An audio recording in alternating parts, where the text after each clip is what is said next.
Historia de la pedagogía, sección 98, cuarta parte, la época contemporánea. 4.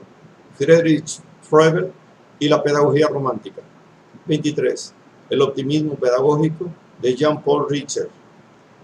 24. Froebel, la vida y la obra. Esta es una obra de los maestros Abagnano y Bisalbergi. 4. Friedrich Froebel y la pedagogía romántica. 23. El optimismo pedagógico de Jean-Paul Richter.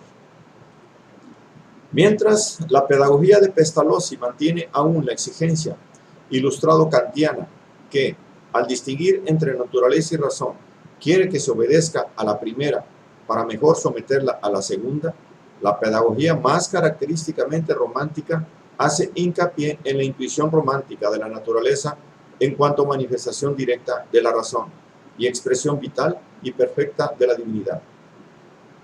El optimismo pedagógico implícito en semejante enfoque tuvo como primer y más brillante exponente al poeta y escritor Jean-Paul Richter, 1763-1825, autor de un libro titulado Levana, o Teoría de la Educación, auténtico himno a las infinitas potencialidades positivas contenidas en el espíritu infantil.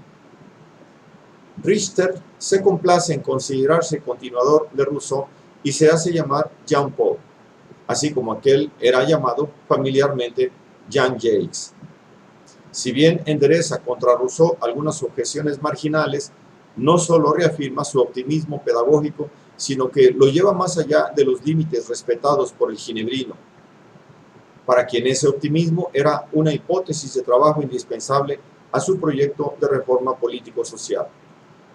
Mientras el optimismo de Rousseau es, pues, un optimismo metodológico que para llevarse a la práctica necesitaría condiciones límite imposibles de realizar, el optimismo de Jean-Paul es inmediato, cordial, fácil y ligeramente superficial. A despecho de estos límites evidentes, la lectura de Levana sigue siendo agradable e instructiva por la amorosa penetración del espíritu infantil de que hace gala el autor. Levana es la diosa que los padres romanos invocaban en el momento de levantar de la tierra como signo de reconocimiento a sus hijos recién nacidos. El nombre quiere decir, pues, reconocimiento del hecho de que en los niños está la continuación de nosotros mismos y el porvenir del mundo, la tierra prometida que podemos otear pero no alcanzar. Richter se aparta de Rousseau al pedir una educación religiosa precoz, convencido de que la religión es la poesía de la moral, pero pone en guardia contra la práctica, por desgracia tan extendida, de fundar el temor de Dios en el miedo, que no sea el miedo lo que cree al Dios de la infancia. El miedo es creación del espíritu maligno. ¿Tendrá por ventura el diablo que convertirse en el abuelo de Dios? Sin embargo, si no sobre el temor, el sentimiento religioso debe fundarse sobre el sentido de lo sublime, incluso terrífico. Cuando en la naturaleza se manifieste lo grandioso, la tempestad, el trueno, el cielo estrellado, la muerte, pronunciad ante el niño la palabra Dios. Richter considera el juego como una actividad seria, fundamental para el niño y reconoce en él perspicazmente los aspectos creadores en virtud de los cuales deben preferirse los materiales simples a los juguetes complicados. El niño que juega debe gozar de absoluta libertad. No se le debe imponer un orden preconstituido ni límites arbitrarios. El niño entregado al juego, al mismo tiempo que vierte en él sus inagotables energías, descubre sus propios límites, establece un orden propio, realiza su armonía espiritual. En efecto, el juego humano, a diferencia del juego de los animales, es una actividad del alma, una forma de vida espiritual. Richter quería que en las escuelas se concediese un amplio lugar a las materias científicas y a las actividades artísticas y de investigación, en las que los niños encuentran 10 veces más motivos de placer que en liberar de sus velos y sus vendas a las antiguas gracias momificadas. Y le parece que esto podría ser un modo de dar nutrimento común a los niños de clases sociales diversas destinados a separarse más tarde para siempre. También abordó el problema de la insuficiente consideración que se otorga al sexo femenino y sugirió remedios educativos que pueden considerarse en general sensatos. 24. Froebel, la vida y la obra. Si la pedagogía del juego tuvo en Richter un valioso defensor, en un plano general y literario, en Friedrich Froebel encontró al mismo tiempo su máximo teórico y su más ilustre realizador práctico. Froebel nació en Oberwisbach, Turingia, el 21 de abril de 1782. Poco menos de un año después perdió a la madre. El padre, pastor luterano de campo, no podía ocuparse mucho de él, tampoco la segunda esposa, que pronto tuvo hijos propios. Supo corresponder al apego y a la sed de afecto que le demostraba el pequeño. La infancia de este fue melancólica. Se transfirió primero a la casa de un tío, residente en Stadtling, donde asistió a la escuela municipal y después, en calidad de aprendiz forestal, pues no prometía mucho como estudiante, bajo la dirección de un guardabosque, a Hirschberg, sobre el Saale. En sus 3 años de aprendizaje, lo único que aprendió fue a amar la naturaleza, a reconocer en las criaturas una expresión de la universal armonía de lo creado. Posteriormente, habiendo llegado casi por casualidad a la Universidad de Jena, había ido a visitar a un hermano suyo, consiguió que le dejaran asistir primero como oyente y luego como estudiante regular a los cursos de ciencias, filosofía, arquitectura y sobre todo mineralogía. Incluso fue a parar a la cárcel por deudas. Al cabo de 2 años en Jena, volvió a su casa para ayudar a su padre, viejo y enfermo. A la muerte de su progenitor, desempeñó varios oficios como los de agrimensor y secretario administrador. En 1805, decidido a dedicarse a la arquitectura, se trasladó a Frankfurt del Meno, invitado por un amigo. En esta ciudad, contrariamente a sus proyectos, encontró empleo como maestro de una escuela modelo de un tal Brunner, discípulo de Pestalozzi, donde se le reveló de pronto su verdadera vocación: sería educador. Casi como un peregrino, fue a visitar Yverdon, que le causó una profunda impresión. Todo allí está vivo, comentaba. Todo es actividad, placer, alegría.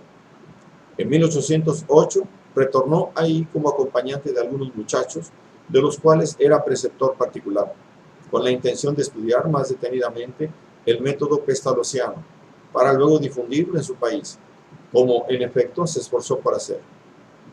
Pero al mismo tiempo, la vida de Yverdon empezó a revelarle las deficiencias de la institución, las intrigas que urdían unos contra otros, los maestros y las luchas que envenenaban la atmósfera.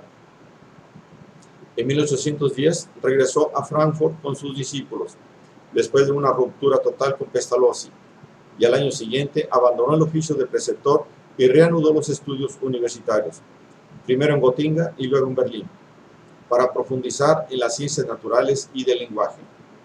De esto esperaba esclarecimientos útiles para ciertas instituciones pedagógicas que había tenido al comprobar que los métodos de Pestalozzi eran impropios para la primera infancia. Froebel percibía singulares analogías entre el mundo físico y el espiritual. Por ejemplo, lo esférico es lo perfecto y lo finito. Reúne la perfección y la imperfección, lo completo y lo incompleto. La ley esférica es la ley fundamental de toda auténtica y suficiente educación del hombre. En Berlín estudió sobre todo mineralogía y respiró la atmósfera arrebatadora de los preparativos para la lucha antinapoleónica. En 1813 se alistó voluntario, participó en la guerra como miembro del cuerpo de Lützow y conoció ahí a Middendorf y Langenthal, que habrían de ser sus colaboradores principales. Terminado su servicio, volvió a los estudios y para ganarse la vida aceptó un modesto cargo de auxiliar de la cátedra de mineralogía. Parecía como si el amor por la naturaleza y sus maravillas hubiera predominado definitivamente en él, sofocando todo interés pedagógico. Lejos de ello, cuando en el otoño de 1816 se le ofreció la oportunidad de dedicarse a la educación de los hijos de sus 2 hermanos, uno de los cuales había muerto poco antes, abandonó inmediatamente Berlín para trasladarse a su región natal. Era la ocasión que esperaba para organizar un instituto educativo. Mandó llamar a sus amigos Middendorf y Langenthal, que aceptaron, y empezó a trabajar al año siguiente en una finca de la aldea de Keilhau. A despecho de las no pocas dificultades con que tropezó, el instituto creció hasta reunir unos 60 alumnos. Mientras tanto, Froebel se preocupó de aclarar y organizar sus ideas pedagógicas que expuso ampliamente en el volumen titulado La educación del hombre, del año 1826. Pero en el fondo, Keilhau no pasaba de ser un simple internado con una orientación humanística, mejor organizado que los demás, pero sin ningún carácter revolucionario. Sin embargo, reinaba en la escuela un espíritu liberal que suscitó las sospechas de quienes, en ese periodo de nueva reacción, andaban a la caza de demagogos e inducían a los gobiernos a disolver incluso las asociaciones patrióticas de estudiantes surgidas a raíz de la Guerra de Independencia. Aunque no se tomó ninguna medida contra el instituto, la afluencia de alumnos disminuyó y Froebel, dejándolo todo al cuidado de su esposa y sus amigos, se dirigió a Suiza, donde fundó otros. Se ocupó de cursos de perfeccionamiento para maestros y dirigió un orfanatorio en el mismo castillo de Burgdorf, donde Pestalozzi había realizado uno de sus experimentos educativos. Sin embargo, en 1836 se dio la dirección a Langenthal y regresó a Keilhau, cerca del cual, en Blankenburg, fundó un instituto para la enseñanza intuitiva con fines de autoinstrucción. No se trataba de una escuela, sino de una especie de establecimiento para estudiar y preparar el especial material didáctico o autodidáctico concedido por Froebel para la educación de la primera infancia, que debería realizarse en el seno de la familia. Posteriormente, el nombre se cambió en Instituto para la Educación del Impulso Activo de los Niños. Se fundó un periódico que diera a conocer el nuevo material y Froebel en persona viajó por Alemania dictando conferencias demostrativas. Tanto en Blankenburg como en otros lugares, Froebel reunía de vez en cuando niños con los cuales experimentaba su material y demostraba a otros el empleo de este. Pero no fue sino hasta 1839 cuando abrió una institución educativa propiamente tal para niños de edad preescolar, que al año sucesivo bautizó con el nombre de Jardín General Alemán del Niño. Jardines para niños, Kindergarten, se llamarán en lo sucesivo todos los establecimientos análogos que no tardaron en surgir en otras localidades. A despecho de las muchas dificultades que Froebel siguió encontrando por efecto del fondo político de su labor, y que era echar las bases para la formación del carácter alemán, en un sentido libre, abierto y responsable, poniendo de esa forma los fundamentos de una auténtica unidad nacional. 1848 fue el año triunfal para Froebel. Las asociaciones liberales de maestros adoptaron la idea de la educación preescolar y, a juicio de muchos, Froebel se convirtió, por lo que toca al aspecto educativo, en el profeta de la Organización Federal de Alemania, que parecía a punto de ser realizada por el Parlamento. Ello explica por qué la reacción política posterior a los acontecimientos de 1848 embistió también contra la obra de Froebel. Prusia y algunos estados menores prohibieron los jardines de la infancia, 1815. En vano luchó Froebel contra la prohibición, fundada sobre la idea de que la educación ajustada a sus ideas era atea y socialista. Al año siguiente falleció en el castillo de Marienthal, que le había sido concedido poco tiempo antes a fin de que fundara una institución más, o sea, el Instituto de Unificación Integral de la Vida mediante la formación evolutivo-educativa del hombre. Entre los muchos escritos de Froebel, en su mayoría de ocasión, son de recordar los siguientes: Principios de Educación del Hombre, 1833, y Cantos Maternales y Caricias, 1844, colección de poesías educativas ilustradas y complementada con instrucciones pedagógicas.